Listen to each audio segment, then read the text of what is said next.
This is what a simple cutaway gag used to look like. Hey, I've done lots of things to help people. I sang to the kids down at the Sunday school. And you forgot the words? Jesus loves me, 'cause he always puts Skippy in my lunch. And this is what cutaway gags look like now. Now turn around and lay an egg on the glass. Yeah. I defy you to tell me exactly what's wrong with this. Family Guy's cutaway gags have evolved a lot over the years. I'm talking about everything, the setup, the timing, and sometimes the complete lack of logic. So today, I'm going back through the years to look at the evolution of these gags, from their humble, innocent beginnings to the wild, very dark, absolutely unhinged, who approved of this moments. And even the occasional one so cringe it feels like the writers are personally testing our patience. Let's start from where else but the beginning. Cutaways started right in the very first season of Family Guy, and the show really carved out a niche for itself like, oh yeah, this is happening, start getting used to it. The first cutaway of the show was in the first episode, Death Has a Shadow. Lois, back when she still cared about her daughter, was trying to give Meg some solid advice. Meg, you don't need to change the way you look. Most of the world's problems stem from poor self-image.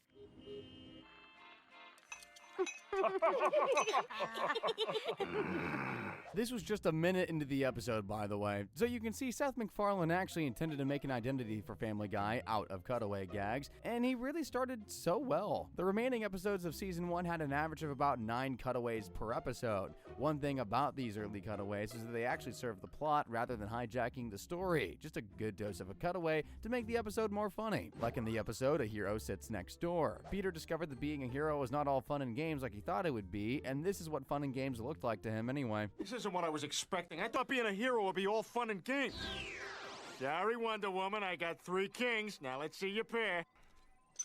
All right. What do you think? Look at her. See? Relatable, right? Who among you here would not want to play adult poker with Wonder Woman? Exactly. There was also the time in the episode Brian Portrait of a Dog when Meg believed Brian could impress the judges at the dog show by breaking into a full barbershop quartet routine. Hey, Brian, you could win for sure. You could do your impression of a barbershop quartet. On Moonlight Bay, we could hear the voices sing. They seem to say.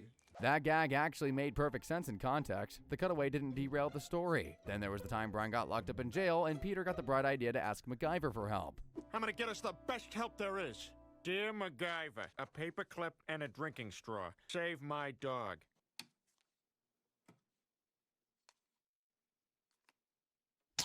The cutaway was implemented so perfectly that it doesn't even feel like a cutaway. So Seth MacFarlane just kept pumping out cutaway after cutaway, and before long, it became the show's signature. And frankly, it wasn't so bad at first. The cutaway gags really gave us some all-time classics. The classics are basically the golden gags from the early style cutaway gags, all the good stuff, you know? Like the time Peter claimed to be a great driver, so Brian reminded him of his trip to the Southwest. Remember your trip to the Southwest? Did I just hit that ostrich? No. Yeah, he's fine. Keep going. Wile E. Coyote would be so glad that someone finally put that speedster wannabe down. And that episode still had even more classic cutaways for us. Meg has to deal with the humiliation of Peter crashing the car into the local satellite receiver dish, knocking out cable TV for the entire Quahog area. But while she was hiding her face in shame, Peter had to remind her that this barely cracked the top 10 of embarrassing things she's endured because of him. Honey, I know what I did was wrong, and I know this isn't the first time I've embarrassed you. Hey, Meg, you mind cleaning out the shower next time you shave your legs? It's like a carpet in there.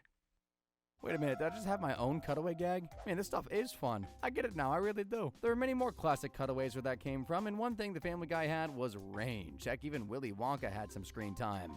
I'll ask you one more time. You didn't eat anything in my factory? No. I'm just asking. What, are you calling me a liar? No. Hey, shut up, Wonka. Scooby-Doo had a few seconds too. It's been a whole week since I seen a TV show. Wonder what Scooby and the gang are up to right now. Looks like the killer gutted the victim, strangled him with his own intestines, and then dumped the body in the river. What a mystery.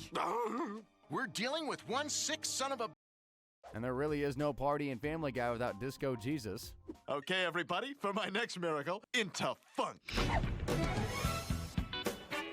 Another favorite of mine was in the episode The Sun Always Draws. Peter was given the pep talk to Chris, stuff about winners never quitting. Don't take no for an answer, Chris. Griffin never knows when to stop. Clear.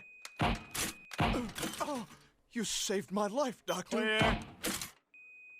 In a working society, Peter should have been in handcuffs for that kind of medical error. Now let's go deeper into the classics, shall we? In the episode Love Thy Trophy, Meg desperately wanted to get a Prada bag, and while taking Stewie along with her to her shift, she found just the best hack for getting tips. What a precious little boy.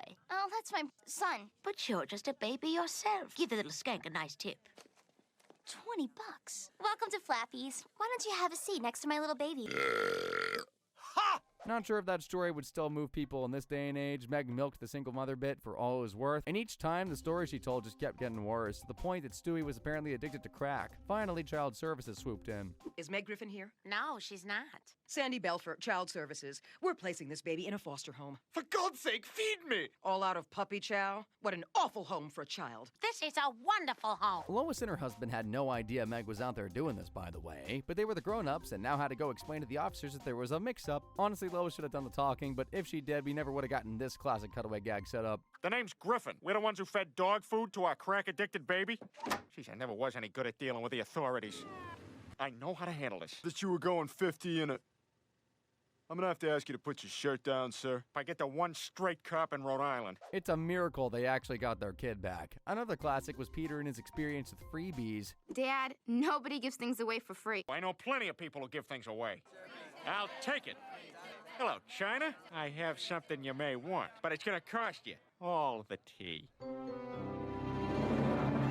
This next one was generational, to me at least. Peter and Brian were not on good terms, so Lois asked if they could just go back to the way things used to be. You need to be very careful with your choice of words as a Family Guy character, because the next thing that followed was, well, just see it for yourself. Peter, Brian, can't you two go back to the way you used to be?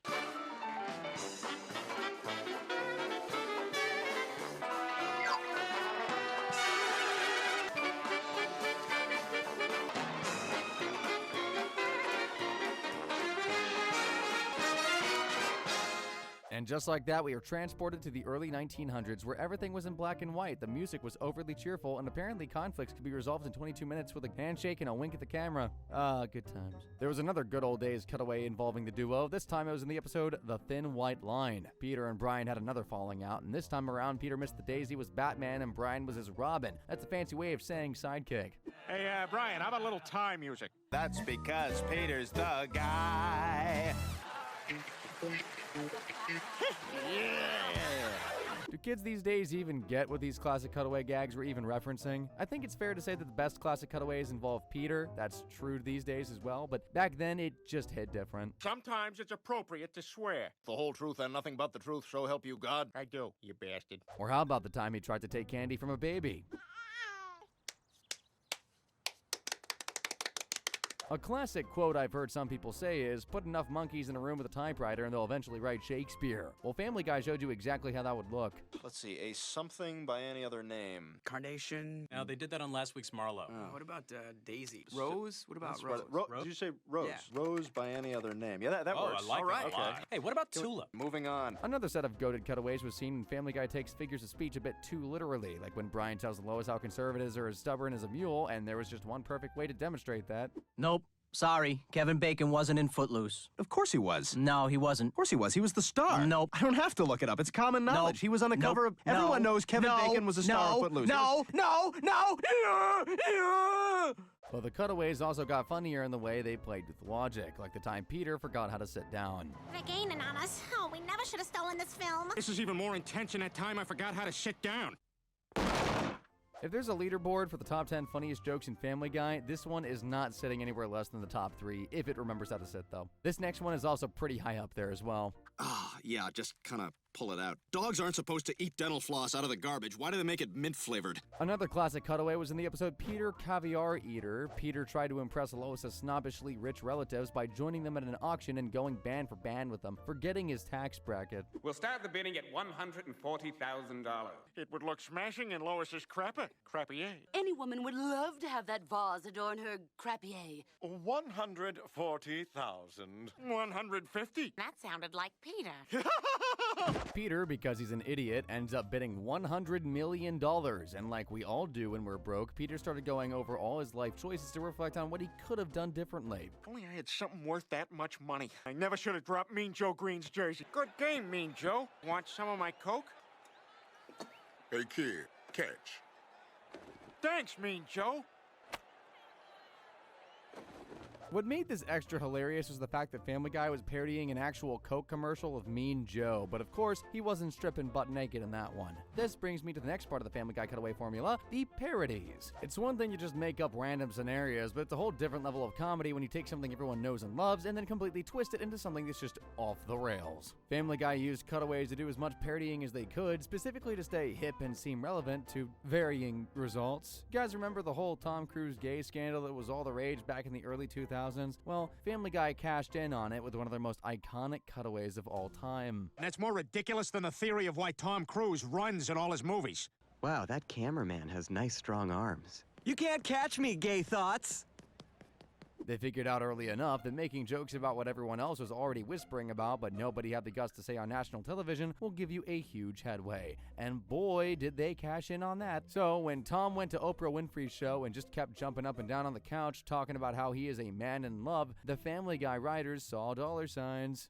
All right, let's get out of here. I feel more delirious than my cousin, Stewie Cruz. I'm in love with Katie Holmes! Go see my new movie! I'm not gay! There was also the Jay-Z elevator scandal. If you don't know what I'm talking about, here's what happened. Basically, during an elevator ride back from a party, Beyonce, Jay-Z, and Solange, who was Beyonce's sister, by the way, had a subtle disagreement. The internet broke into many pieces and people had many takes about what had happened, but Seth MacFarlane was just grateful for new content. And so, in the episode Bookie of the Year, Family Guy wasted no time in making a parody of it. Don't forget, I was in that elevator with Jay-Z. Hey, could you have your guy hit 2? Oh, hey, that's gonna leave a mark.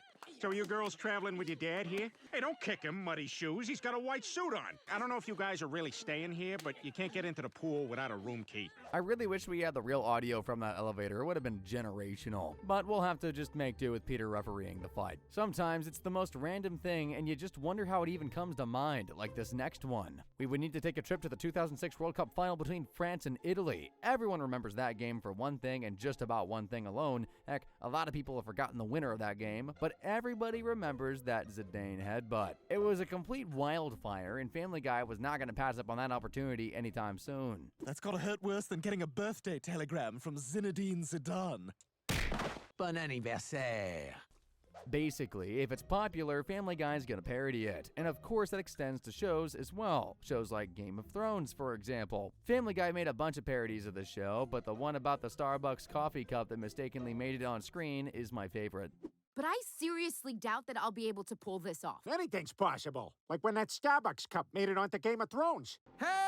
Oh my God, that's so cool! What's the internet saying? They thought you were great. Family Guy also saw the Cutaway Gags as a cheap shortcut to roasting celebrities and staying relevant, so they just kept churning out celebrity parodies as Cutaway Gags. And so we had to look at what a normal day in Kanye West's life looks like. I want to throw you the wildest bachelor party of all time. Crazier than whatever Kanye West is doing at this particular moment. I'm giving this lasagna a massage. I'm joining ISIS. Thank you for your interest. This clip came out in 2018. It could have come out in 2025 or 2026 and it would still be very accurate. Family Guy also took aim at Kim Kardashian and they were more than trigger happy to do so. Is the Fox network sustainable in this new streaming world? No! Kim, a black ball went to waste. Family Guy didn't draw the line with anyone. Even the king of pop, Michael Jackson, was not spared. Just trust me, Brian. I know exactly what to do. Even more aggressive than Michael Jackson's treatment of his own groin on stage.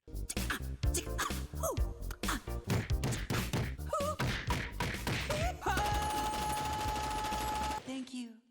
Ellen DeGeneres had it coming for her. We now return to Ellen only talks when her guest is talking. Great, we spent great weekend 3 this months weekend. shooting in I danced Louisiana, all over and, my house. I also listen to jazz while I vacuum, which is cool. Comes out My Friday, pets and I were got to going work wild with Juliana all Margulies. weekend. Pollen or pollinated smog or... Are you just going to talk over everything? I love that talking say? on TV. I'll do anything. And for those at the back who didn't get the joke, take a minute to think about it. But they got a little too excited with these parody cutaways, and I mean way too excited. The cutaways started to get longer and less funny, but this is bound to happen, and for many reasons as well. But one major reason was that not everything in real life is, well, funny, to say the least. You only have 2 white shirts? But it got ruined at that wine tasting at Michael J. Fox's house. I'm Peter Griffin. We were going to show you the actual scene, but it would just make us all sad. I'm just going to tell you what happened. He has this disease, and it makes him shake a lot. What with all the shaking, he spilled his wine all over my shirt. So that's what that was. Look, guys, just like Peter, I want to give out the same disclaimer, too. This was a sensitive one. I mean, we're talking about a person's health here, but Seth MacFarlane is not one to shy away from a joke no matter how dark it is. My dude was born in the dark, molded by it. So Peter just went on.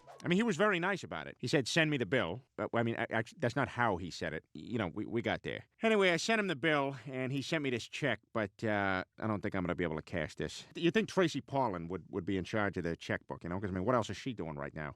There was absolutely no reason to drag Tracy Paulin into this. It was already bad enough that Michael J. Fox's battle with Parkinson's was the target for this cutaway. Involving his wife, though? Like, come on, dude. There's got to be a line at some point. Or maybe I'm just getting soft. You take a look and decide. Oh, wait, now they're telling me they do want to show it. I really like the finish on this Shiraz. What is your problem? At this point, everyone knew the Family Guy was definitely letting this entire thing get out of hand. In fact, this one time, they didn't even do a full-on parody. These guys in the writer's room just decided to throw in a whole different show's intro as a cutaway gag. In the episode And Then There's Fraud, Quagmire shows up at Peter's house and mentions the word Hudson, and the writers believed that was enough license to torture audience members with this.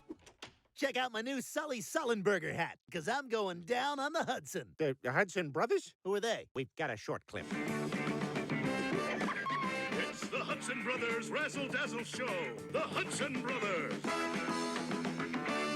With Ted Ziegler and Peter Cullen, Avril Chow, and Rod Ho and his extraordinary Australian emu, and sets, lights, and all sorts of fun things. This thing lasted an entire 3 minutes. You know what was worse than this? The fact that they had the guts to do it again in the same episode. Hey, why do they call this place the Hudson News? It's because they're owned by the Hudson brothers. Sully, no! It's the Hudson Brothers Razzle Dazzle Show. This is how the cutaway gag thing became a curse rather than a blessing, because now I'm going to tell you how Family Guy abused the whole thing and thoroughly overused some of their worst cutaway gags. Nothing makes fans more furious than when the show writers just get lazy and start using cutaways as an escape pod. At first it was funny, but when you tell a joke to the same audience 100 times, by the 50th time, they're already considering how many hot dog wrappers they can legally throw before security steps in. I would say even around the 10th time mark, honestly. And somehow Family Guy never got the message, especially with their Conway Twitty phase. As a fan of the show, thinking about it even now gives me the chills, like some PTSD trauma. The first time Conway Twitty appeared on the show was in the episode In Bill and Peter's Bogus Journey. Peter and Bill were both high on marijuana, decided to steal a pig to satisfy their hunger cravings. Anyway, the pig farmer caught them, and they had a perfect distraction to throw in. Oh, crap. Go, go, go, go, go! Doggone it. Why didn't he just take my wife? And now, ladies and gentlemen, Mr. Conway Twitty. There's no need in going over. We all thought it was a one-off blunder by Family Guy, but oh boy, were we all wrong. In the same episode, they do it again, and worst of all, they do it inside of a cutaway. So Lois sets up a cutaway that gives us Alexander Graham Bell talking about the invention of the first telephone and the tiny complication that came with it in the very first few hours. We finally perfected the first telephone. Hey, listen, somebody called me today, said some very angry things. Probably just some teenagers somewhere. There's only 2 phones in the world. One of them's in my office and the other's in your office. Those 2 didn't even exist until about a few hours ago. Do you want to unpack that for a bit, Alex? Who else had access to the telephone in your office? You want to chime in a little bit on that? Shouldn't be that hard. I could use a distraction right now. Mr. Conway Twitty. I can almost hear the stillness. Bum, bum, bum. Yeah, I'm not going to play the whole thing. Trust me, it goes on for way too long. And just like that, we found ourselves in a never-ending Mr. Conway Twitty cycle. In the episode Baby Not On Board, the Griffin sang The Rose, which was one of his #1 hits. Some say love that leaves when the night. This one wasn't even a cutaway, it was just unnecessary. But one of the most annoying Conway Twitty cutaways was when we were in the middle of a fun episode about Meg getting left at the altar, and Peter turns at the camera and says the words every Family Guy fan dreads to hear. Ladies and gentlemen, Mr. Conway Twitty. It's been a long time. It became more the worst running gag to ever make it on TV than like anything else. And it was never funny, but hey, at least they tried to spice it up sometimes. Ladies and gentlemen, Mr. Conway Beaver. Everywhere I've had to cut every one of these short because they go on for way too long, and these aren't even all the Conway Twitty cutaways. Imagine actually having to watch this on TV back in the day without being able to fast forward. That was my nightmare, boys and girls. At least the writers are self-aware about it. Oh, by the way, Conway Twitty says cut it out.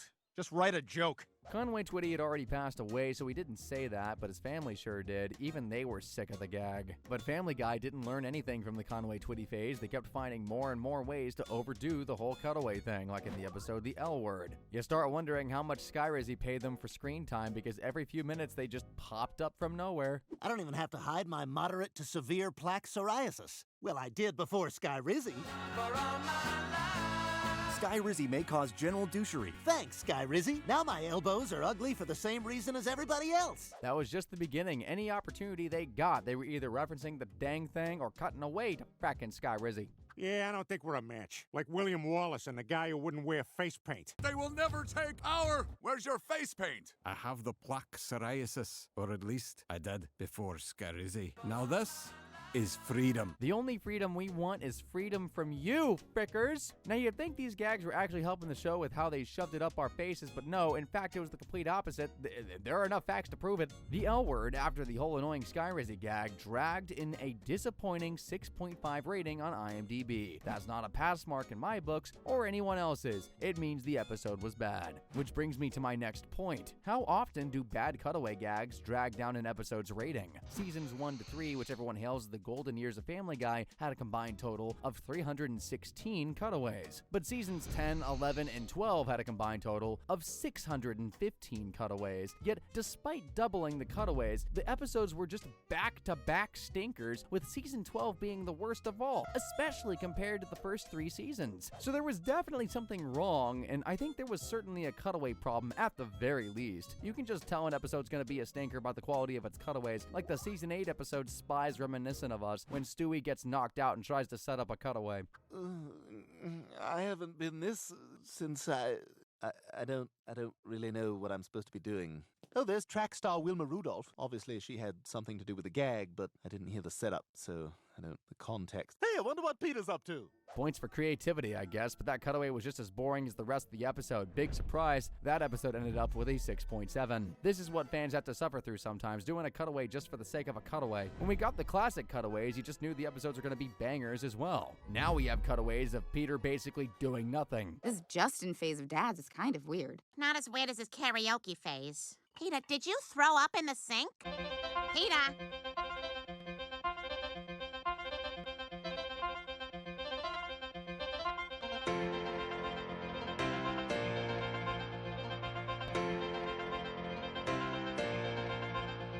That went for 1 minute and 30 seconds. 1 minute and 30 seconds. I swear the episode Quagmire's Mom was pretty hilarious, but you can't tell me cutaways like that aren't at least part of the reason why it's got a 6.6 on IMDb. Honestly, with the way they kept going about it, very soon what you'll get is an entire episode that's just a cutaway upon cutaways. What am I even saying? There is an episode that literally exists called Cutaway Land, and yes, the entire episode was dedicated to cutaways. The episode began with Peter being frustrated because all of his attempts to have private time with Lois on the beach just didn't happen. The drag continues till they got home and they set up a cutaway at the same time before disappearing in a blue flash of light.